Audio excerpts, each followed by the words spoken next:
What if everything you thought you knew about global discovery was wrong? Forget Columbus for a moment, because today we're uncovering the true master navigators who charted the world's oceans thousands of years before European contact.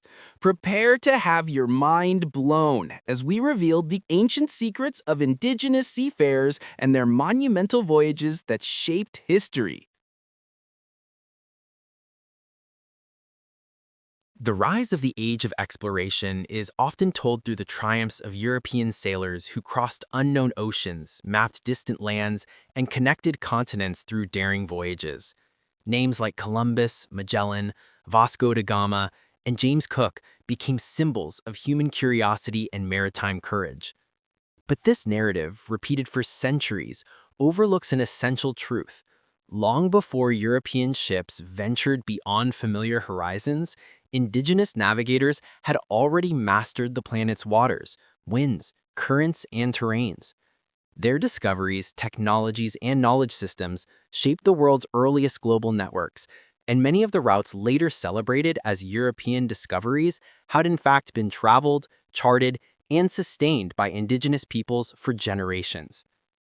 This story begins far before the Age of Exploration officially began, rooted in civilizations that refined navigation not through compasses or caravels, but through intimate relationships with nature, a form of expertise that would later guide, inspire, and even rescue European expeditions. In the Pacific, the vast blue expanse that Europeans once feared as a deadly void was home to thriving societies who navigated thousands of miles using only stars, clouds, waves, birds, and memory. For Polynesian navigators, the ocean was not an obstacle, but the connective tissue of their world.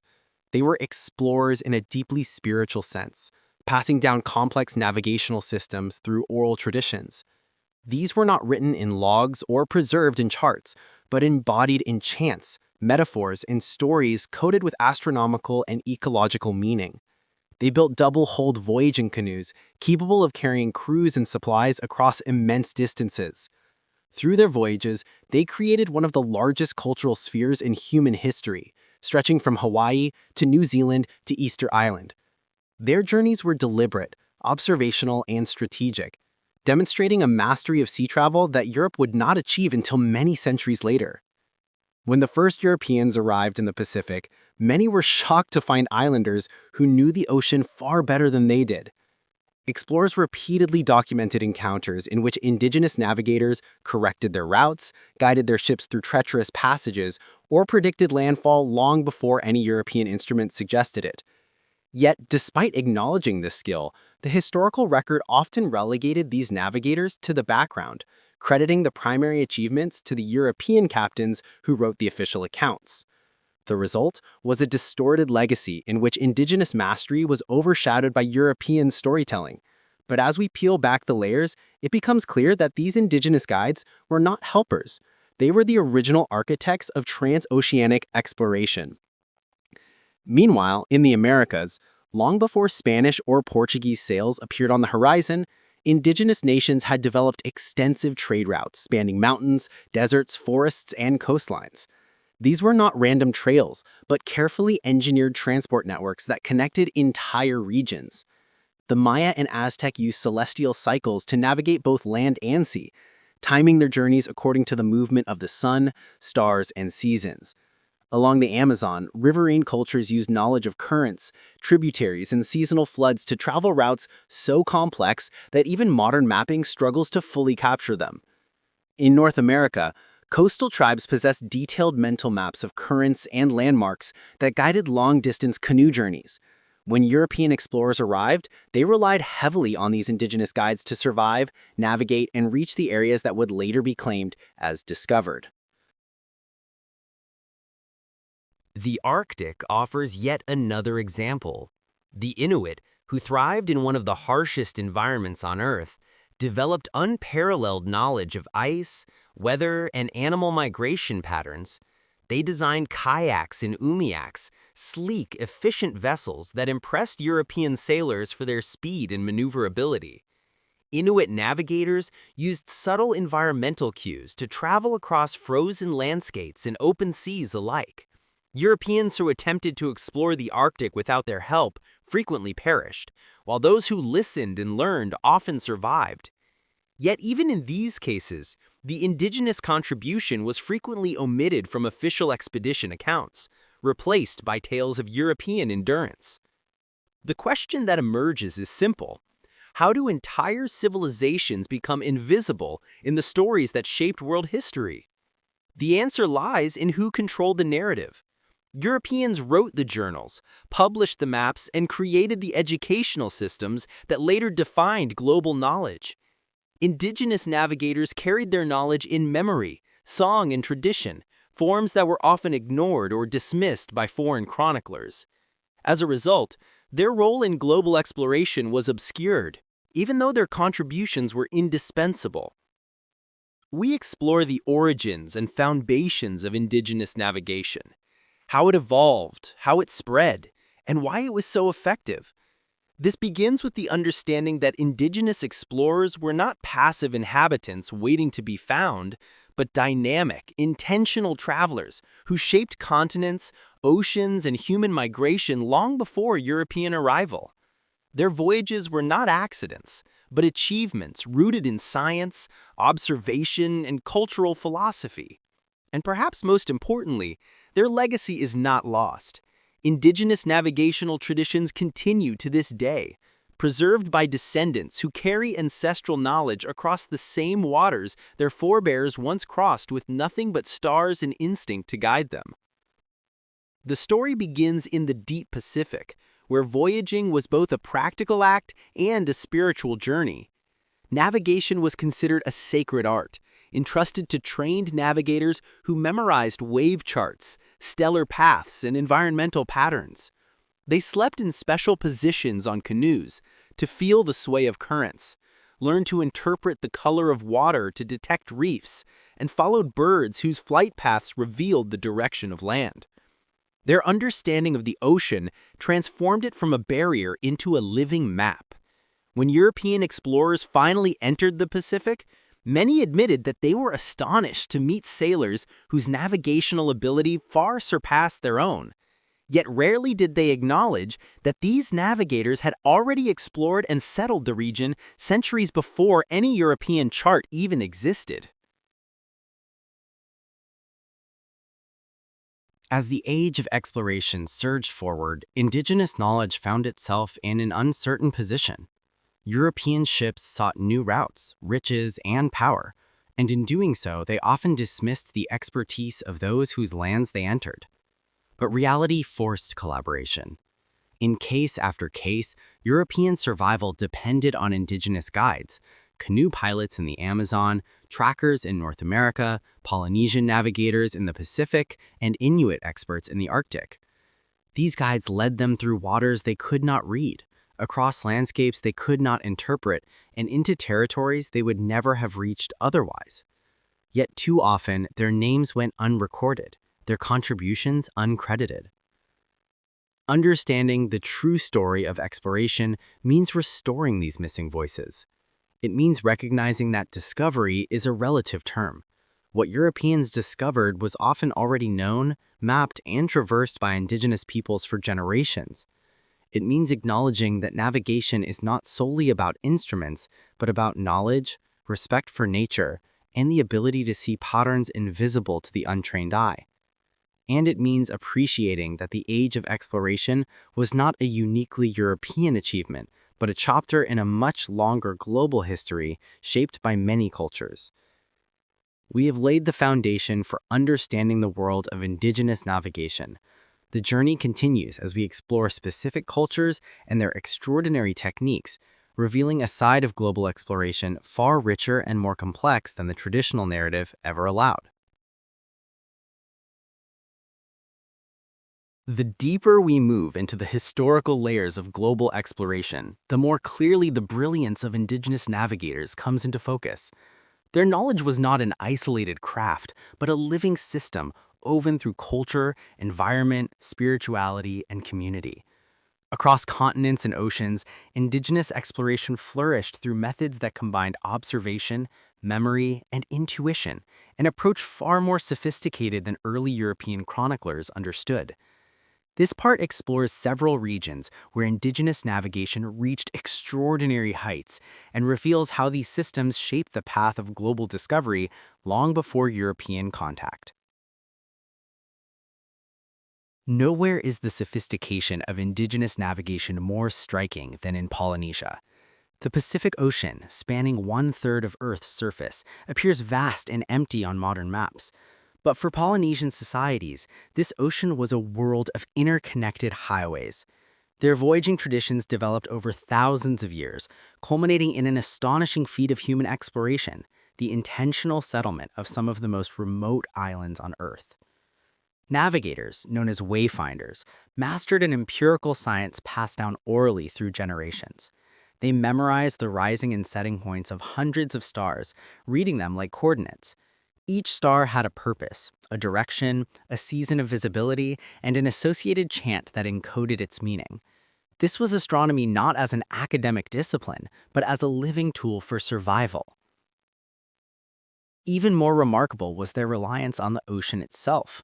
Polynesian navigators read swell patterns like lines on a map, distinguishing between primary waves formed by distant storms and local currents produced by nearby islands. When land approached beyond the horizon, the nature of the waves subtly shifted. Only a navigator trained since childhood could detect such faint signals. Cloud formations offered additional clues.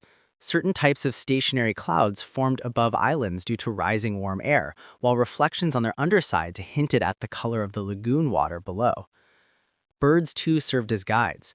Species like the frigate bird, which does not sleep on the water, signaled land within a day's flight.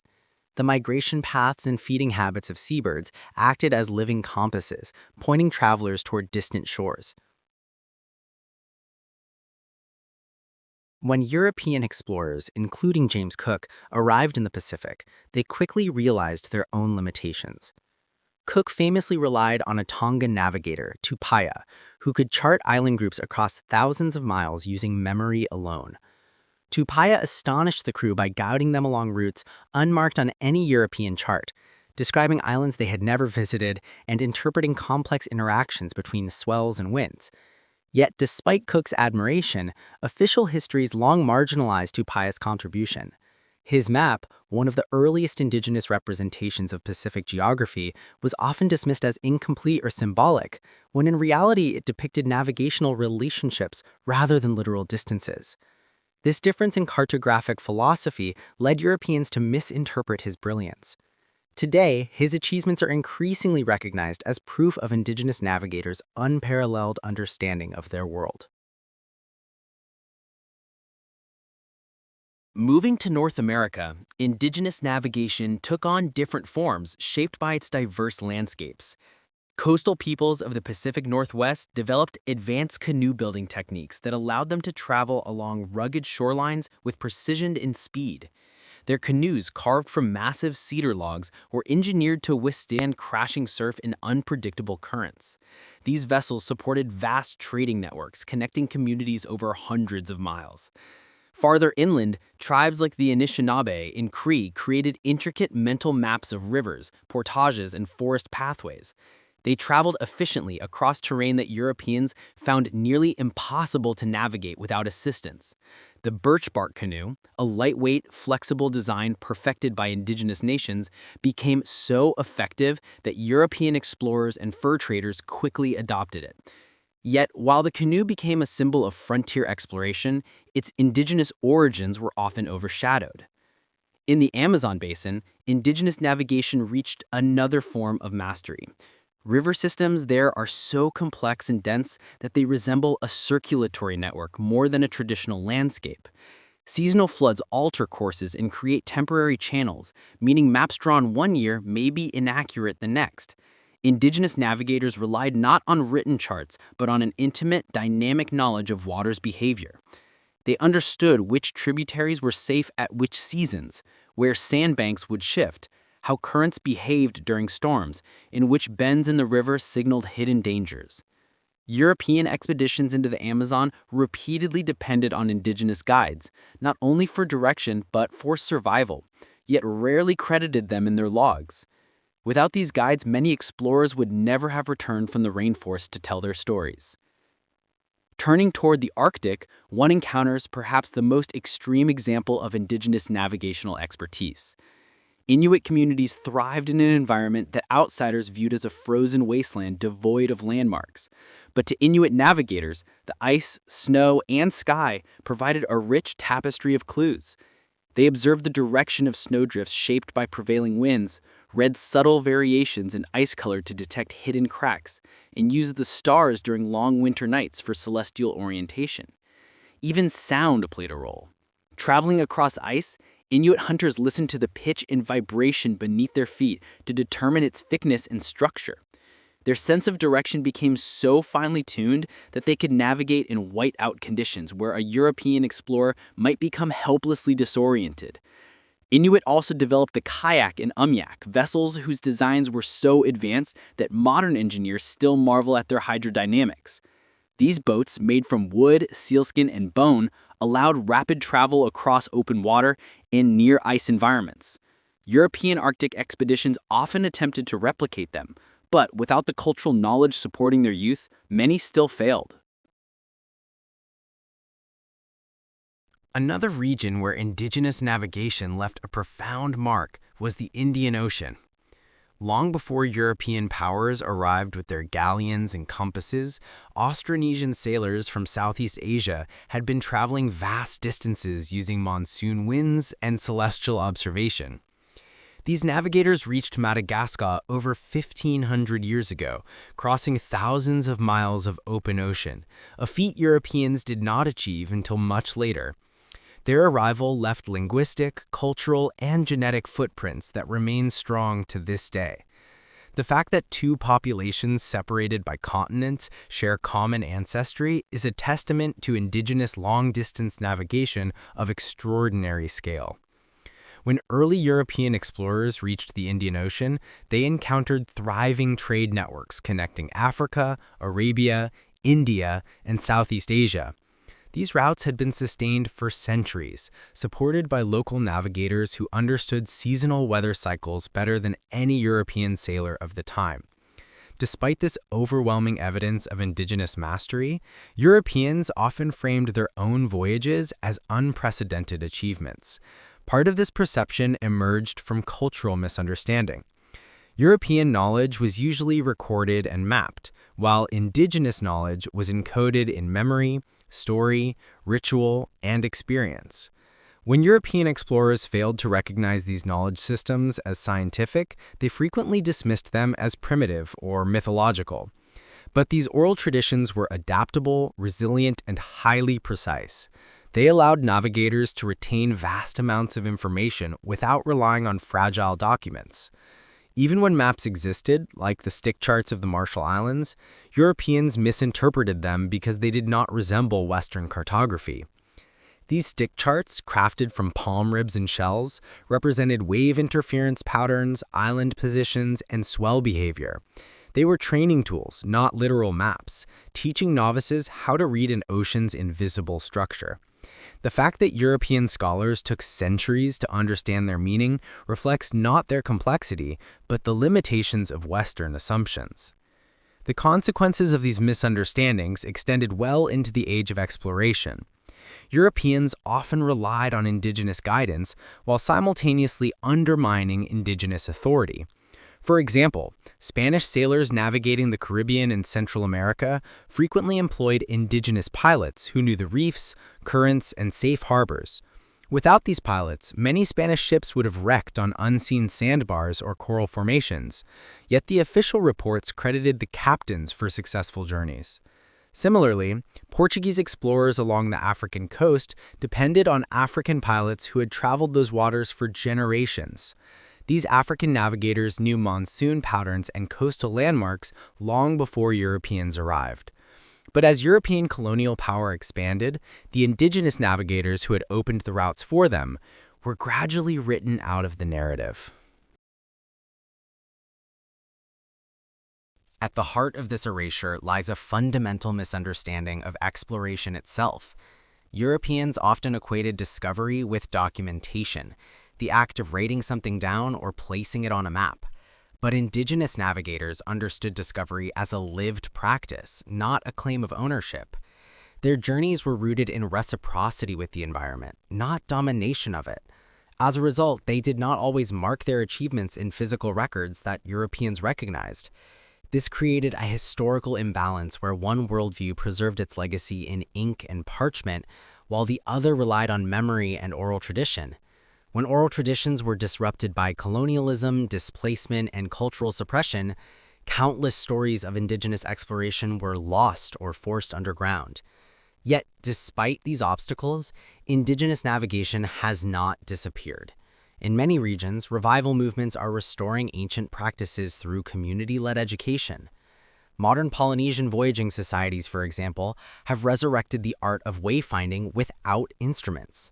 The hokulea, a traditional double-hulled canoe built in the 1970s, famously completed a world voyage using only non-instrument navigation, proving once again the accuracy and validity of ancestral knowledge. Inuit communities continue to train young hunters in traditional navigation, preserving skills essential for survival in a rapidly changing Arctic. In the Amazon, indigenous leaders guide environmental researchers along waterways that remain unmapped by satellite. This resurgence is more than cultural preservation. It is a reclamation of history. It challenges the myth that exploration began with Europeans and reframes humanity's story as one shaped by many civilizations, each possessing unique forms of expertise. Indigenous navigators were not supporting characters in someone else's adventure. They were global explorers in their own right, pushing the boundaries of human movement and understanding long before their contributions were recognized. As we reach the final chapter of this exploration into indigenous navigators and their overlooked contributions, the story shifts from broad regional traditions to the personal narratives and turning points that reveal just how deeply indigenous knowledge influenced global exploration. These individuals, often unnamed in European records, played pivotal roles in voyages that reshaped political, cultural, and economic landscapes. Their mastery of land and sea was not merely supplemental, it was essential to the very survival of those who later claimed discovery for themselves. Yet history, written by the conquerors, rarely preserved their names. Recovering their stories is not just a matter of justice. It is a rebalancing of the truth. Among the Pacific's most celebrated figures is Tupaia, the Polynesian navigator who traveled with James Cook. Although his contributions have only recently begun receiving proper recognition, Tupaia was a navigator priest trained in the sacred traditions of Raiatea. He possessed a mental map of the Pacific so extensive that Cook's officers struggled to comprehend how he could describe dozens of islands they had never seen. His ability to mediate between Pacific cultures was equally remarkable. When the Endeavour crew encountered new island groups, Tupaia communicated with locals through related Polynesian languages, smoothing tensions and preventing violence. It was he, not Cook, who often negotiated safe passage, traded provisions, and interpreted rituals. Without him, Cook's first voyage might have ended disastrously. Yet, after Tupaia died of illness, his name faded from official British accounts for generations. Only in recent decades has scholarship restored him to his rightful place as one of the most influential navigators of the Pacific. In North America, countless indigenous guides quietly shaped the routes taken by European explorers. One such example is Sacagawea, whose role in the Lewis and Clark expedition became mythologized, though often stripped of depth and agency. She was not merely a translator, but a cultural bridge who enabled diplomacy among tribes the expedition encountered. Her presence as a young mother signaled peaceful intent, preventing hostilities that might otherwise have ended the journey. But Sacagawea's contribution represents only a fraction of the indigenous engagement in those expeditions. Tribes throughout the plains and the Northwest provided detailed geographic knowledge, described mountain passes, pointed out rivers navigable by canoe, and warned of dangers the explorers would never have foreseen. Lewis and Clark crossed the continent not because they discovered the way, but because indigenous people showed it to them.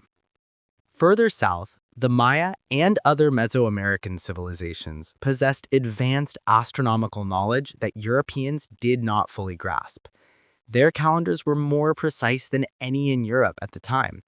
Their ability to track celestial cycles allowed them to plan agricultural, ritual, and maritime activities with efficiency unmatched by contemporary European navigators. When the Spanish arrived, they frequently relied on indigenous pilots to guide them along unfamiliar coastlines. These pilots knew shallow inlets, hidden reefs, and shifting sandbars. They guided ships to safe anchorages and across dangerous gulfs.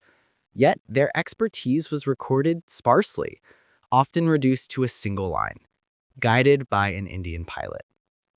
The erasure of their identities reflect a larger pattern of diminishing indigenous agency. The African coast tells a similar story. The Swahili navigators who controlled trade along East Africa had centuries of experience reading monsoon winds, allowing them to travel to Arabia, India, and beyond. Their use of the dhow, a vessel perfectly adapted to Indian Ocean conditions, became iconic in maritime history. Portuguese explorers like Vasco da Gama depended heavily on local pilots to cross from East Africa to India. One pilot, whose name was likely Ahmad ibn Majid, or possibly another master navigator from the region, took da Gama across the Indian Ocean on a route known to Arab and African sailors for generations. Yet Portuguese chroniclers gave da Gama the glory, casting him as the bold visionary who found the way. In reality, his voyage was impossible without indigenous expertise, accumulated over hundreds of years by seafaring cultures Europeans barely understood. Shifting to the Arctic, the Inuit once again stand out for their profound impact on European expeditions seeking the Northwest Passage. Explorers entering the Arctic found themselves in a world without clear landmarks, where magnetic compasses faltered and weather changed unpredictably. Many died in their attempts to navigate this terrain. The Franklin expedition, for example, famously perished despite being equipped with advanced European technology. By contrast, Inuit families traveling the same regions in handmade sleds and skin boats thrived. They knew how to read pressure ridges in sea ice, how to detect thin ice by sound, and how to anticipate weather patterns invisible to outsiders. Some European explorers, such as Roald Amundsen, wisely embraced Inuit knowledge. Amundsen learned directly from Inuit mentors how to travel, hunt, and survive in Arctic conditions. This indigenous wisdom was a decisive factor in his success, enabling him to become the first to reach the South Pole. Yet even then, the Inuit contributions were framed as assistance rather than expertise, a subtle but powerful form of historical dismissal. In South America, the Andes and Amazon offered some of the most challenging geographic landscapes in the world. Indigenous communities developed networks of mountain trails long before European intrusion. These trails, part of the Capac Ñan, the Inca road system, stretched thousands of miles across valleys, cliffs, and peaks. The Incas used relay runners called chasquis, who carried messages with astonishing speed through high-altitude passes that would later leave European soldiers gasping for air. Spanish conquistadors used this road system extensively, relying on its engineering brilliance to transport troops and supplies. Yet the creators of the road received no acknowledgement in the conquest narratives. Its existence was wrongly framed as a surprise, as though Europeans had stumbled upon it by chance, rather than entering the domain of a highly advanced civilization. Even the Atlantic world, often dominated by the story of European ships, contains traces of indigenous navigation that predate colonial arrival. Some theories suggest that Carib and Arawak navigators traveled between the Caribbean and the northern coast of South America using predictable currents and seasonal winds. Their journeys created cultural connections long before Europeans arrived. These indigenous routes influenced European mobility in subtle ways. Spanish, Dutch, and French ships followed the same currents indigenous sailors had used for generations, often learning about safe harbors and water sources from local communities. What becomes striking across all these examples is the consistency of indigenous navigators' contributions to worldwide exploration. From the Arctic to the Amazon, from the Pacific to Africa, they provided the practical knowledge that enabled Europeans to traverse unfamiliar environments. Their understanding of weather, geography, biology, and astronomy formed a vast interconnected web of science, one that operated outside the written traditions Europeans valued, but nonetheless represented some of humanity's most sophisticated intellectual achievements. Another important dimension to this story is the cultural philosophy that shaped indigenous exploration. For many indigenous societies, exploration was not an act of conquest, but a form of relationship building with the land, with neighboring peoples, and with the spirit world. In Polynesia, voyages were undertaken with rituals that honored ancestors and deities associated with the sea. In the Arctic, navigation required respect for the living landscape, which was believed to hold memory and intention. In the Amazon, river travel reflected a cosmic connection between humans, animals, and water spirits.